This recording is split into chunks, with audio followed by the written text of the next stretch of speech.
What is up? How Do I Even is a podcast series where I'll be sharing practical methods for everyday life that I've developed to improve health or performance or goal setting and fulfillment. And today we're going to show you how to wear shoes with a review of Palladium footwear.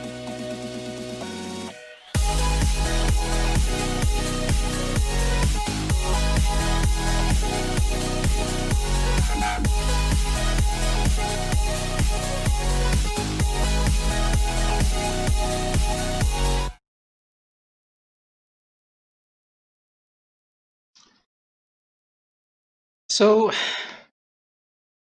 you ever lay awake at night thinking, mulling, are Palladium boots right for me? Okay, you probably don't. But today we're going to discuss these Palladium boots nonetheless anyways. So we're going to consider these as an alternative to minimalist footwear. We've got a lot to talk about. For one, we're going to deconstruct a pair of these beautiful shoes to show you what they're made out of. We're going to show you some modifications you can make to a new pair of Palladium boots to improve their minimalist functionality. We're going to show you and talk about some things that these shoes do really well, some things that could be improved, and just try to give you a really good idea of whether or not Palladium boots are indeed right for you, so you could sleep at night. So before we can talk about why you might want to consider Palladium boots as a minimalist shoe, we first have to talk a little bit about what a minimalist shoe is and why you might want to wear one. So there's a few qualities of a minimalist shoe that differ from a conventional shoe, but all of these qualities combine for a purpose that is intended to promote more natural foot movement, to allow your normal gait to strengthen your feet and your ankles rather than support them excessively, as some would claim that a conventional shoe does. And so these qualities are acquired by a few different features in minimalist shoes. First is the stack height. So the stack height is the distance between the ground at the bottom of the shoe. There we go. The ground at the bottom of the shoe and where your foot would sit inside the shoe. In Palladiums, it's going to be here, right above the rubber of the sole. So for this example, we can see that in this case, it's a well-worn Palladium shoe. Let's use metric. Has a stack height of around 18 millimeters at the heel. So a minimalist shoe will typically have a stack height of 10 millimeters or less, or even ideally 5 millimeters or less. So this is not a minimalist shoe, but a lot of conventional shoes will have a stack height of 25 millimeters or more. So this is thinner, at least, than most conventional shoes. The second quality of a minimalist shoe that you will generally aim for is called zero drop. This is the difference in tread thickness between the heel and the toe. So in most conventional shoes, the thickness of the heel will be greater than the thickness of the shoe at the toe. And in a zero drop shoe, you do not want this difference. You want the thickness of the sole to be the same at the heel and at the toe. So we measured about 18 millimeters tread thickness at the heel. And for our front of the shoe tread thickness, we're going to measure around 10 millimeters at the front of the shoe. So in this case, in a well-worn pair of Palladium shoes, we have around an 8 millimeter drop between the heel and the toe. In this case, for me, I tend to wear out the toe of the shoe by the way I walk much faster than the heel. So even if they start out with a more modest heel-to-toe drop, over time I tend to get an accelerated heel-toe drop just by the way the tread on my shoes wears. One other quality you will often want in a minimalist shoe is a flexible sole. So we mentioned having a thin sole, but we also want the sole to be flexible. This allows your foot to conform to uneven ground and use your natural foot structure for grip and balance. So, as we've mentioned before, these Palladium boots have a very flexible sole. The rubber is very soft. You can kind of bend these into whatever stupid looking shape you want to. At all parts of the sole, there's no shank in these boots. It is a little bit thicker in the heel, so it's not quite as flexible there, but it's still very flexible. For comparison, I have another more conventional shoe here, and it's intended to be flexible, and it is fairly flexible in the middle of the foot and the front of the foot. A lot of these hiking style shoes have somewhat of a more or less aggressive shank, which is a rigid support in the heel, and this is one of those shoes. The heel is fairly rigid, so you're going to get a lot more flexibility with your Palladium shoes than with something like this.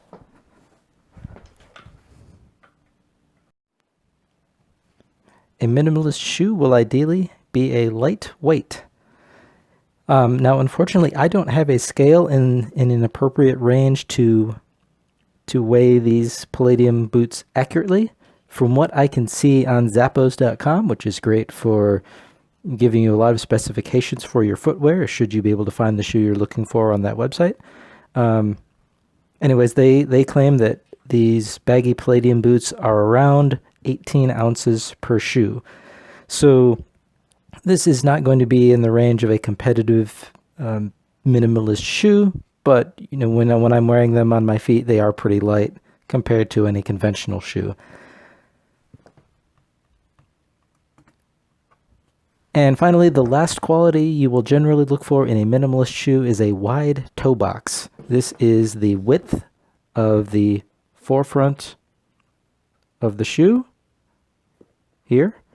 So a wide toe box allows your toes to spread out when you're walking, which is supposedly going to allow you to get a more natural grip using your toes, spreading your toes to help you get a natural grip when you're walking. Palladium shoes are generally not advertised to have a wide toe box. I guess I have fairly narrow feet. It doesn't cause a problem for me, but if you have wide feet, you may consider that as well when you're looking at these boots. So, with all these qualities of a minimalist shoe, why would I prefer a Palladium boot instead? Well, I've used some minimalist shoes in the past, and there's a few problems I have with them. I don't have an example here to show you, but just in general, a minimalist shoe wants a low stack height of around 5 millimeters or less. Now again, that's the thickness between the bottom of the heel and where your foot sits.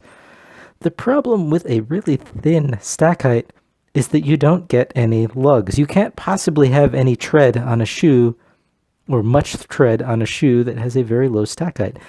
This means that, from my experience wearing such shoes, you really can't walk very well on a slick surface like a wet concrete or something like mud.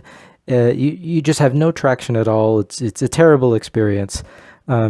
Fortunately, Palladium shoes have a reasonable lug depth, so you can actually walk in mud, snow, loose sand, stuff like that, just like you would with any pair of hiking boots. The other issue I've had with a lot of minimalist shoes is that they're fairly expensive, costing often between $100 and $200 per pair, and they're not very durable. And that I just don't like that.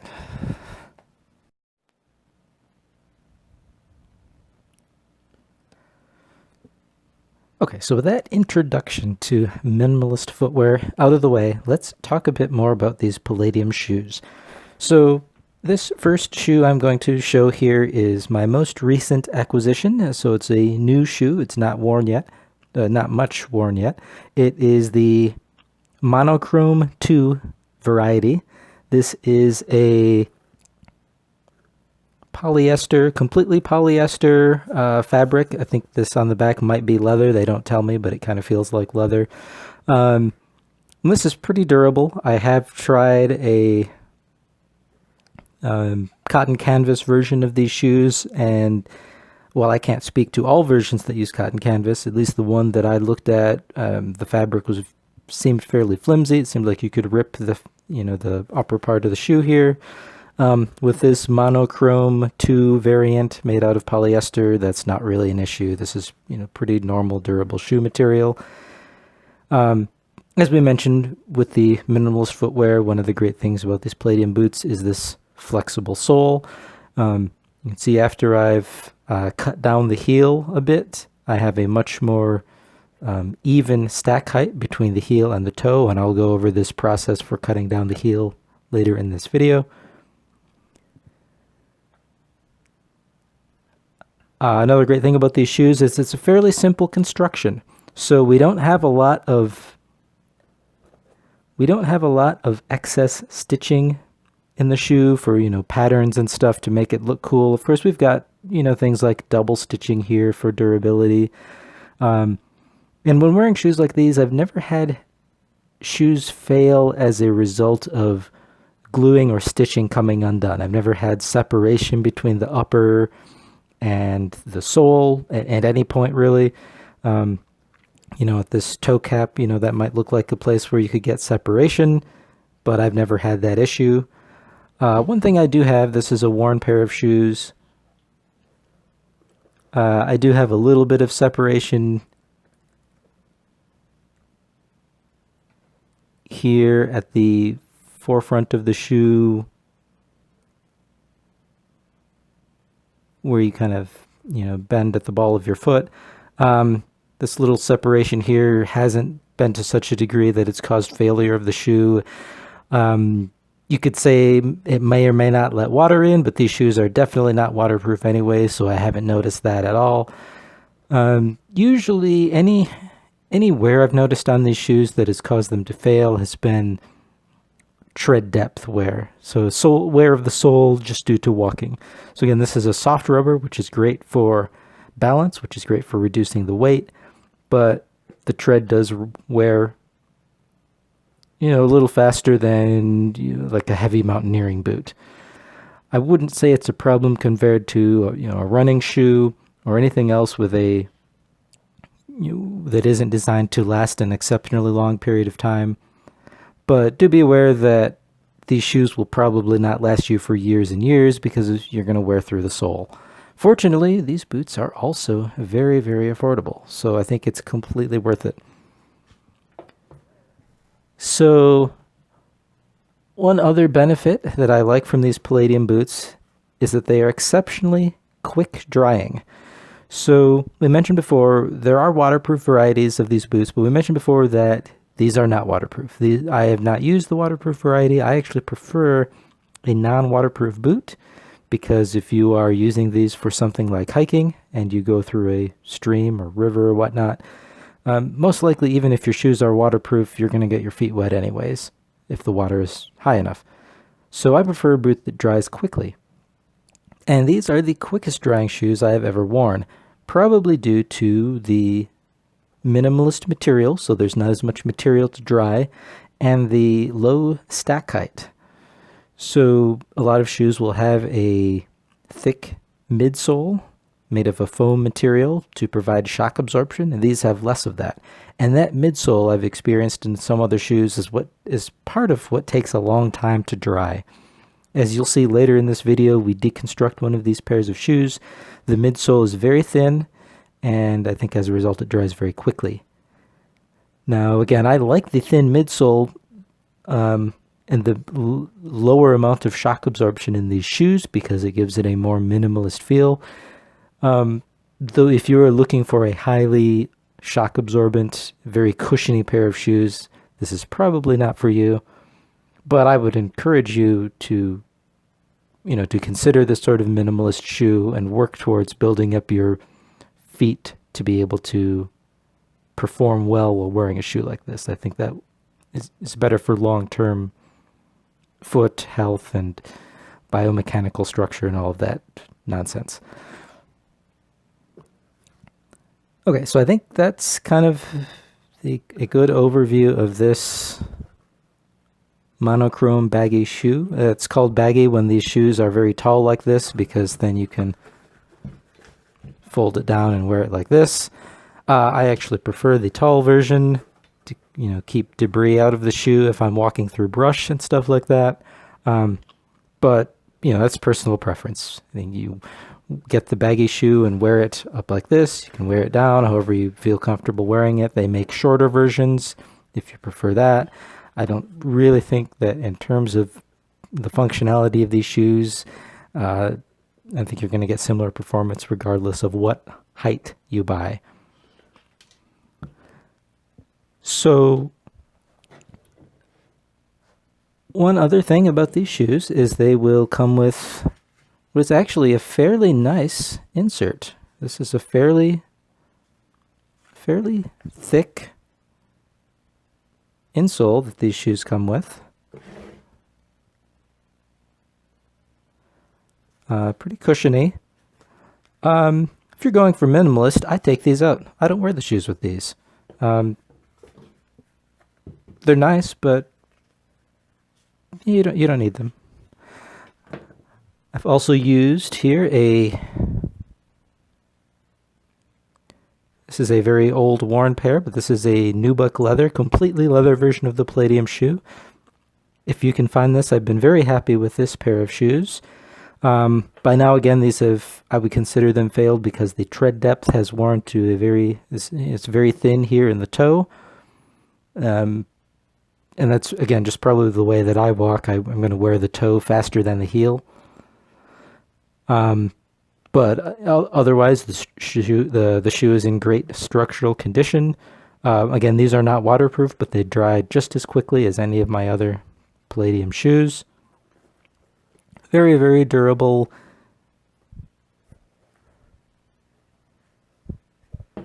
And then finally, I will demonstrate this.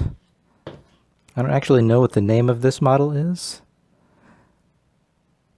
but this is a model that combines that, I think this is a polyester upper. It's quite durable. It's a corduroy version. I think it's got corduroy lining on the inside. It's whatever. It's comfortable. Again, they dry quickly. Even though it's corduroy, it's not super warm. These are good summer boots, good warm weather boots. You're not going to overheat your feet in these. I wouldn't wear them in Arctic conditions, but maybe down to, depending on how warm your feet get, I would maybe wear them down to 30 degrees Fahrenheit. One thing I will mention about these boots is you'll notice that the sole is speckled with all sorts of different colors. This is, according to Palladium's website, one of their versions that uses recycled rubber, partially recycled rubber. And I have noticed with these boots, I've worn these continuously for about 11 months since I've purchased them, and the tread has seemed to wear a little bit more quickly than on normal Palladium shoes. Maybe that's due to the recycled rubber, so that's one thing to consider when purchasing such shoes, that you may want to avoid the recycled rubber versions. Most of their shoes do not have recycled rubber from what I can tell, so I think you're going to be fine with most of your purchases. But again, this version, the polyester and rubber mixture, again, very durable. I haven't had any problems with the durability of these shoes.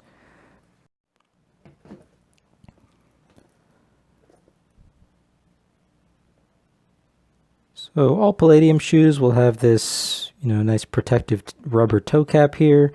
And this is pretty nice. There's actually a lot of hiking boots that don't have this sort of cover at the top of the foot to, help protect the toe from damage, and you just protect the shoe itself from damage as well. I haven't had any issues with delamination of the upper from the toe cap. This has been pretty durable for me, just like every other part of the shoe.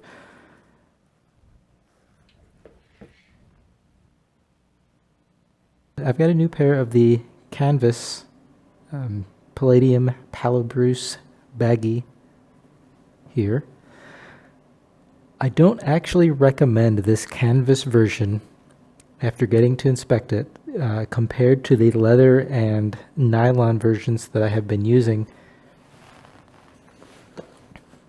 If you can maybe notice here, this fabric is fairly thin as I put my hand inside of it. I am concerned about the durability of this fabric over time. This feels like it could rip fairly easily if you scrape it on something. It's a little bit thicker here on the side of the shoe, where the heel cup is, and here at the top. But generally for outdoor use, I am concerned about the cloth fabric versions of this shoe.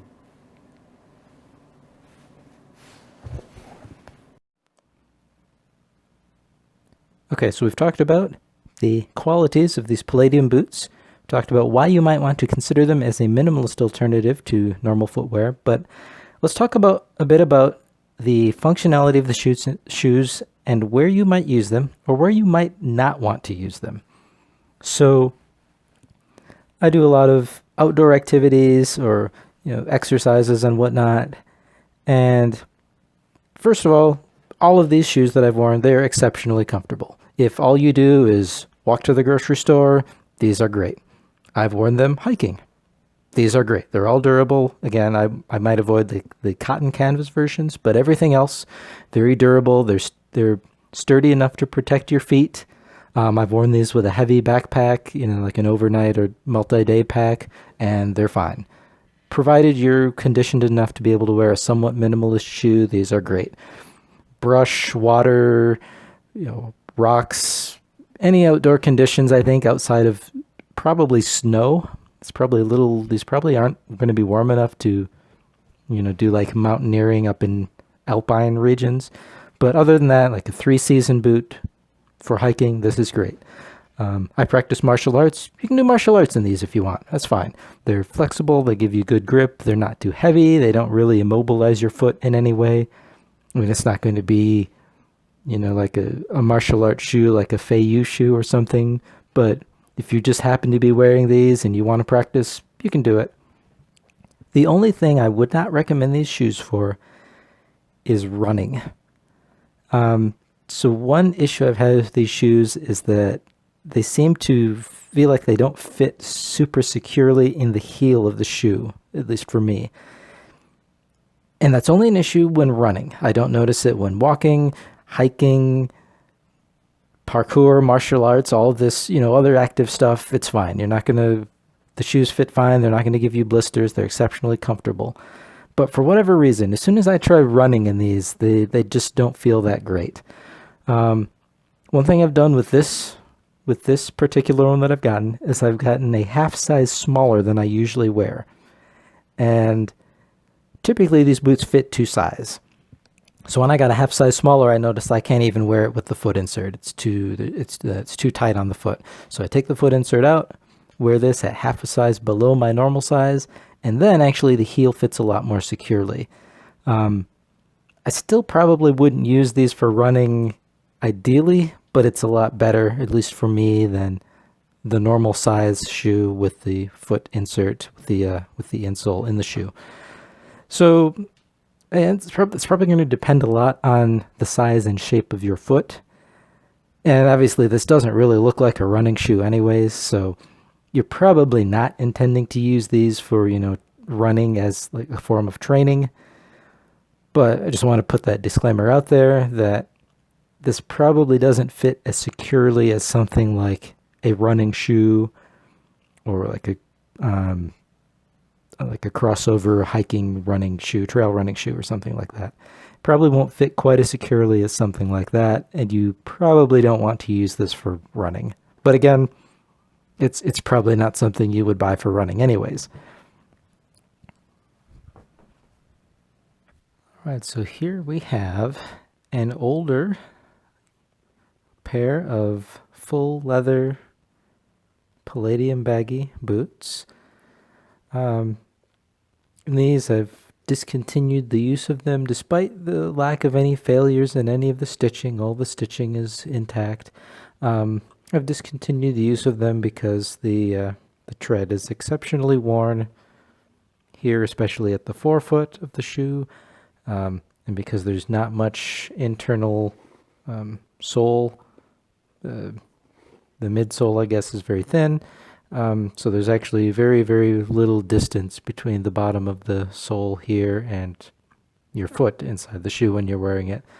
So I would consider these shoes to be at the end of their lifespan. So what we're going to do is we are going to disassemble these shoes and take a look at how the sole of this shoe is built. First, let's remove the upper.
All right, so our leather upper is removed. We can see here our rubber toe cap.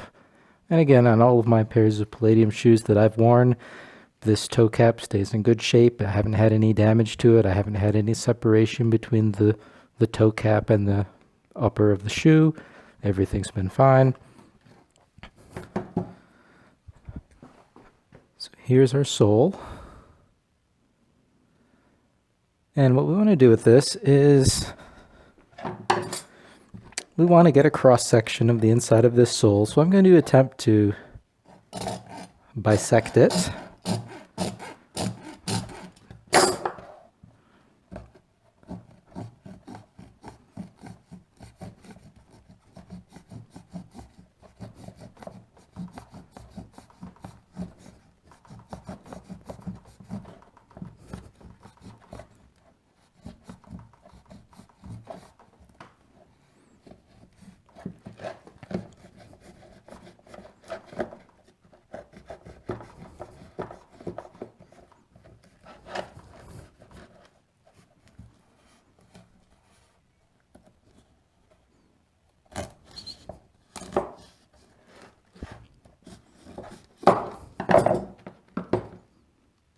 Okay, so here we can see the cross section of our Palladium shoes. So we're going to look at this black bit here. This is the rubber outsole. Adjust my focus a bit. Okay, so we have our rubber outsole. Nothing unusual here. We have the upper is stitched. Looks like stitched into the midsole. The white part is going to be this is probably our EVA midsole here. See if we can remove some of this stitching.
fairly robust stitching. It's actually fairly difficult to get at this.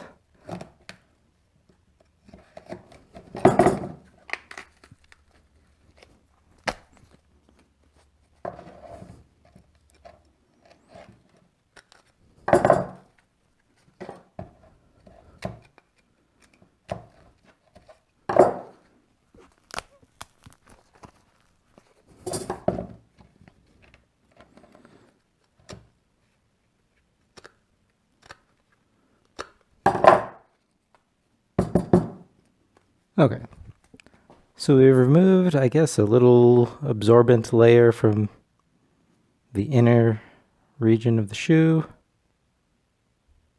We can adjust our focus. Okay. And now we are left with the midsole. I'm thinking this is the EVA foam midsole, very similar to what you'd see on a athletic shoe or other lightweight shoe. But you can see it's very thin.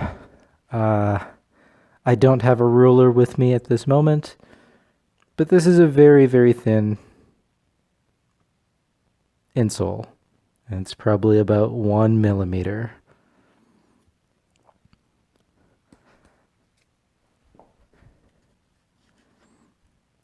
It looks like the upper is stitched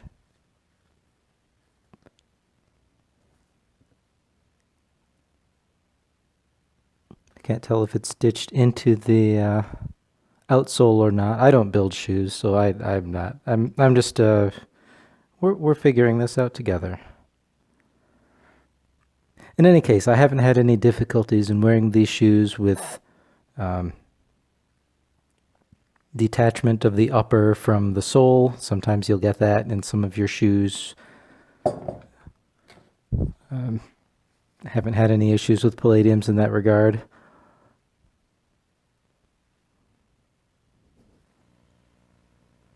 Okay, so now we're going to remove some of the heel thickness to get our Palladium boots closer to a zero drop. We won't be able to make them completely zero drop because we do want to, as we're going to cut away some of the heel to decrease the heel thickness. We do actually want to leave some of the lugs here in the heel. So we're not going to cut if we cut the heel to the same thickness as the front of the shoe, we wouldn't actually have any lugs in the heel anymore. So we're going to remove about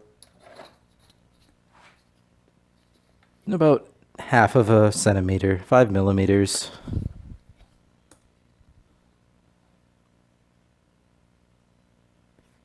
Focus. Yeah, we're going to remove about 5 millimeters from the heel all the way around. So we will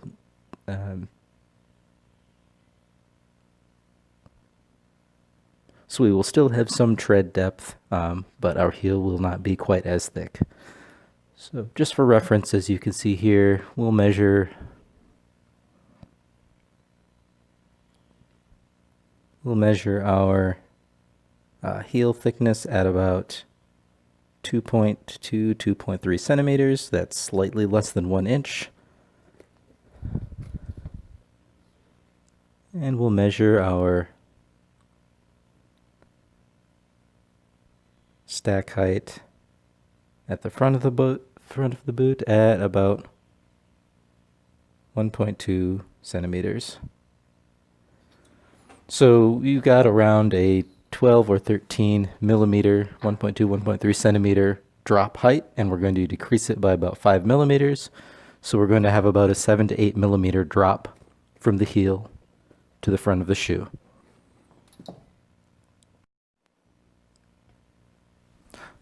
So all we're going to do is we will mark around 5 millimeters from the bottom of the tread, the thickest part of the tread, around the heel.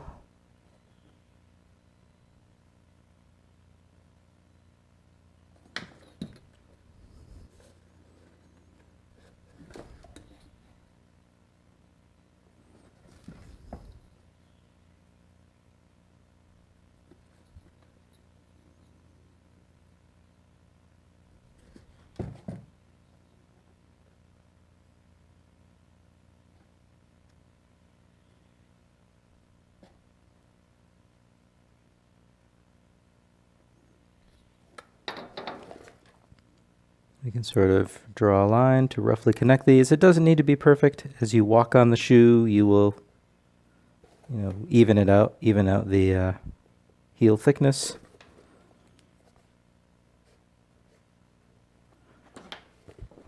So you see we have a line here of where we're going to cut down our heel thickness. You are going to need a reasonably sharp knife. This is fairly soft rubber, but it's kind of sticky as well, so be careful when cutting through this.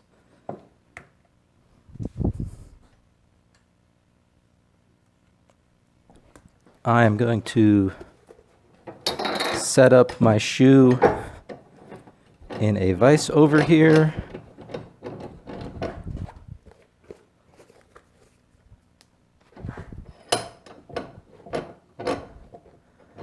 Hold it fairly loosely. If I tighten the vise too much, I'm going to end up deforming the rubber too much, and my cut will be off a little bit.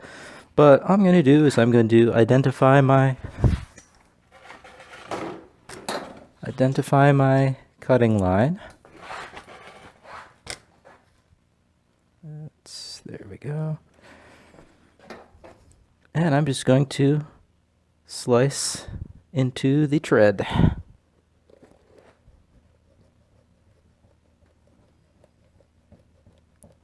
Again, you're probably going to need a sharp knife. If you don't have a vise or another instrument to hold the boot, I don't have a good suggestion at this point, but I'm sure you can figure something out. Just, normal knife safety, don't cut yourself, and so on.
All right, so you can see our Palladium boot now prepared with the reduced drop from heel to toe.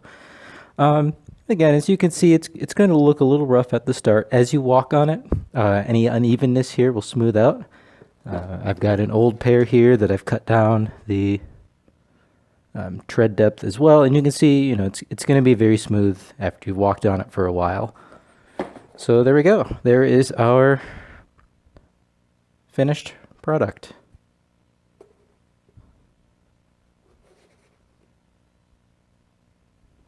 All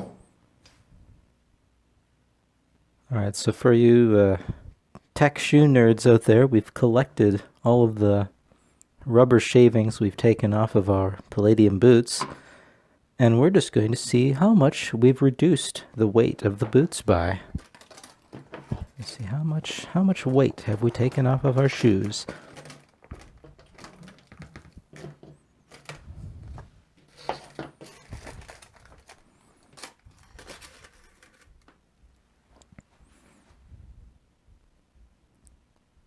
So we've reduced the weight of our shoes. This is both shoes combined by 31.4 grams.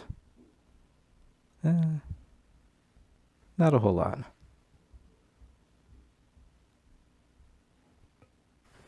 So the last thing I want to talk about for modifying these shoes is how you can tie them to improve their minimalist functionality.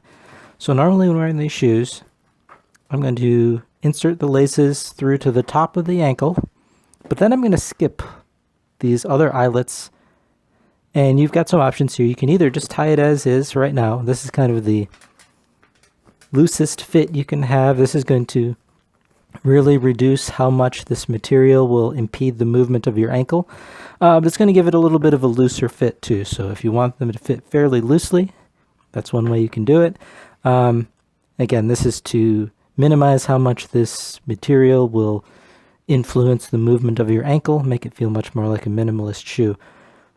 The way that I will often wear them is I will skip these two eyelets near the top and only go up to the top eyelet.